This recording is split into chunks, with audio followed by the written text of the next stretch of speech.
Thank you. Very good. So, next up, we have Réamonn Ó Ciaráin from Armagh. And he's a man on a mythological mission. He may be more at home at a medieval banquet than at a modern day fiction feast. His writing is druidic, hallucinogenic even, with no small amount of decapitation, mixed in with a little portion of pagan romance too. Welcome, Réamonn.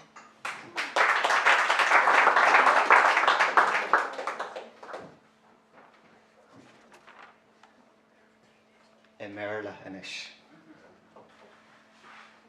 Lou Lau Ada had come from the otherworldly host to speak with Cúchulainn, for he knew that he was exhausted from fighting and lack of sleep.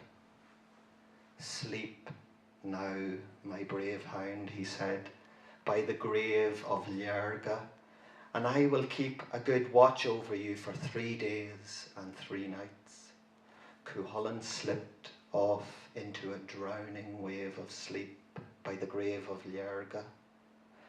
This was not surprising, for he had been fighting the host since the feast of Samhain without sleep, bar a few minutes here and there, using the support of his spear, with his head on his hands and the spear on his knee.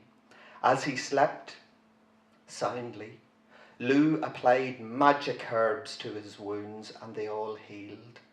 After he had slept for 3 days and 3 nights, Cúchulainn woke up and rubbed his face. He was charged with energy and courage once more. He became hungry and craved the closeness of a woman. How long was I asleep, he asked.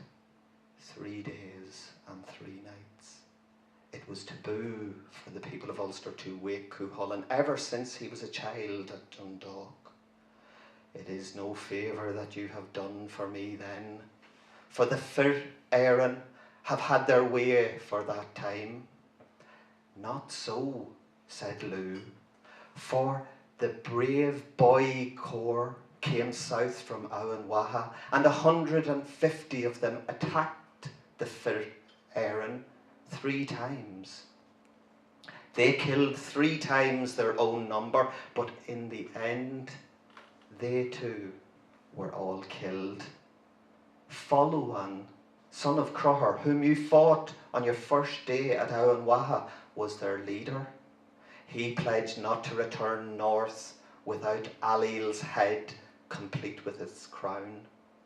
2 foster sons of Allil it was who eventually subdued and killed him.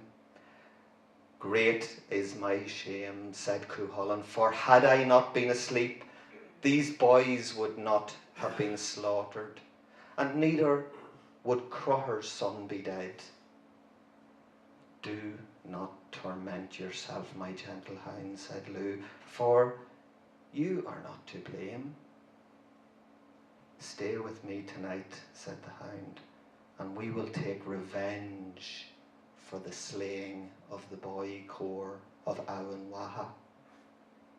I shall not stay, said Lou, but you must play out this game with the Fir Éireann to the end, for your life is in your own hands now.